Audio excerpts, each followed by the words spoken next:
दीजिए बृजगोपाल जी, जो viral video है उसको लेकर ये मुद्दा बहुत जोर शोर से कांग्रेस उठा रही है। 150 सीटें जीतने का वादा कर रही है, 2018 का जनादेश याद दिला रहे हैं कि लूट की सरकार है, चोर की सरकार है, आपके जनता के द्वारा चुनी हुई सरकार नहीं है।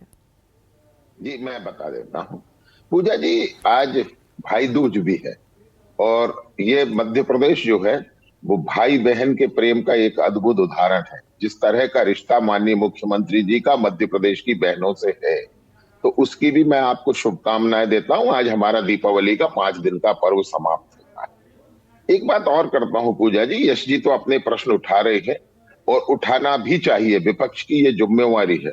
परंतु यदि कोई ये मान ले कि हमारे प्रश्न उठाने में ही हमारा उत्तर समाहित है, तो वो भ्रम में रहता है। आपको यश जी ने अभी बहुत सारी बातें कही और ये समझते ये हैं कि शेष लोग केवल मूर्ख हैं, हम अपन अपने आप में समझदार हैं। ओल्ड पेंशन स्कीम क्या समझते हैं आप?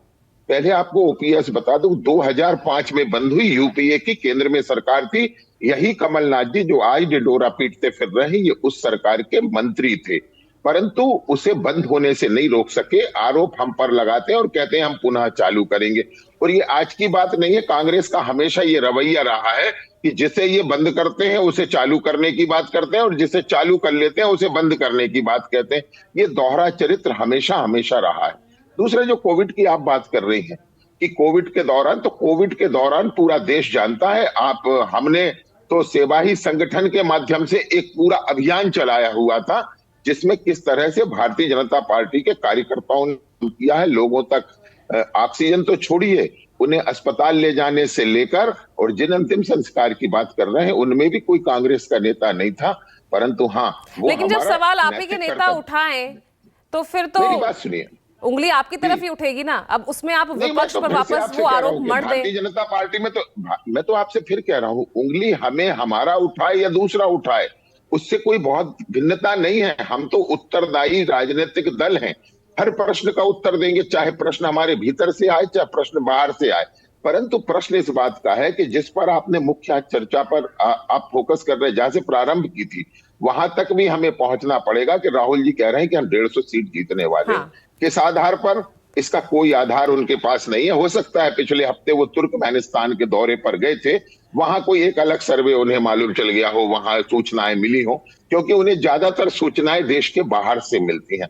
तो एक गैर जिम्मेवार राजनीतिक दल, उनके गैर जिम्मेवार राजनेता, जिनकी ना कोई विश्वसनीयता है ना कोई प्रोग्राम है, और वो कभी ये नहीं बताते हैं राहुल जी कि मैं किस आधार पर ये बातें कह रहा हूं।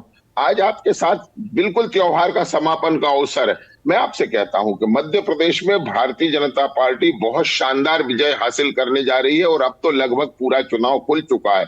और वो भी इस आधार पर कह रहे हैं कि हमने पिछले 20 वर्षों में महिलाओं के कल्याण के लिए, युवाओं के कल्याण के लिए, किसान और गरीब के कल्याण के लिए जो किया है, उस आधार पर हम ये कह रहे हैं। जिस तरह से भारतीय जनता पार्टी के नेताओं ने चुनाव प्रचार में अपनी अपनी भूमिका तय की है, उस आधार पर कह रहे हैं। माननीय प्रधानमंत्री जी से लेकर हमारे बूथ का कार्यकर्ता, आज पूरे कार्यकर्ता 10 बजे यदि मैं आपके साथ आज यहाँ ना होता तो मेरी भी कहीं जिम्मेवारी है। आज देश मध्य प्रदेश भर में हम पर्ची बांटने का काम कर रहे हैं, उसके साथ माननीय प्रधानमंत्री मोदी जी का पत्र, मुख्यमंत्री जी का पत्र और लेकिन देखिए, कांग्रेस इस बार आपको, हालांकि 2000, जैसे कि हमारे सहयोगी बता रहे हैं, जो स्थिति कमोबेश अगर 2018 वाली ही अगर है तो आपके लिए तो बहुत बड़ी चुनौती है इस बार भी। और एंटी इनकम्बेंसी फैक्टर, ये तो एक बड़ा फैक्टर है ही। मैं आपसे फिर से कह रहा हूं, भारतीय जनता पार्टी कभी किसी चुनाव को हल्के में नहीं लेती। आपको अभी जहां से चर्चा प्रारंभ हुई थी कि हमने तो तेलंगाना में स्थानीय निकाय के चुनाव में भी वही प्रचार किया था, परंतु मैं आपको एक भ्रम दूर कर दूं, 2018 में भी भारतीय जनता पार्टी को अधिक वोट मिले। इसके बाद 2020 में जब सरकार का परिवर्तन हुआ, 28 उपचुनाव हुए, उनमें से 20 उपचुनाव भारतीय जनता पार्टी जीती। फिर 2021 के जो उपचुनाव हुए तब भी भारतीय जनता पार्टी जीती। 2022 में 82% नगर पालिकाएं और 78% नगर परिषद का चुनाव भारतीय जनता पार्टी जीती।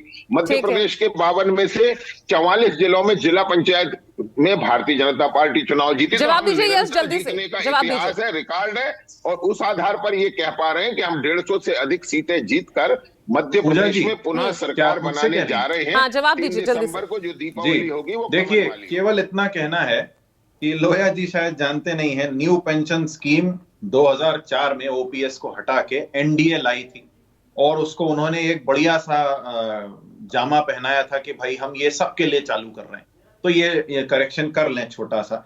और मैं तो जानता लागू था तो आपने कि आपकी मैं जब मनमोहन सरकार ने बाल भी दिवस किया की था ना बात उसको। करूंगा तो लोया जी जरूर मुझे भाई दूज याद दिलाएंगे। मैं चाहता था कि ये बोलें, ताकि बोलते समय इन्हें उज्जैन और रीवा की घटना भी याद रहे, और हमारे विजयवर्गीय जी भी याद रहे, जो हमारी बहनों का चरित्र चाहे जब पूछते रहते हैं कि वो लड़कियां तो ऐसा करती हैं वैसा करती हैं। मैं चाहता था ये बोलें ऐसा।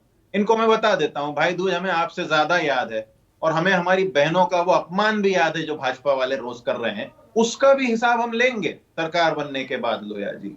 जी पूजा जी। नहीं, ठीक मैं है, आपसे फिर विनय कह सिंह रहा हूं, बिन्नू थोड़ा जी। सा सुन लीजिए हाँ कि बोलिए। जिस पार्टी की सरकार में प्रधानमंत्री और कैबिनेट के निर्णय फाड़कर फेंक दिए जाते थे, आपके सम्मानी राजकुमार द्वारा इस निर्णय को भी हटा देते, परंतु आप में ना तो इच्छा हमारे शक्ति थी, राजकुमार ने ना एक आप टी शर्ट उनके में देश शुभचिंतक नाप थे। दिया है लोया आपको जी। 2004 के नाम बाद लिखा सूट चलिए पहन ठीक के है। नहीं घूम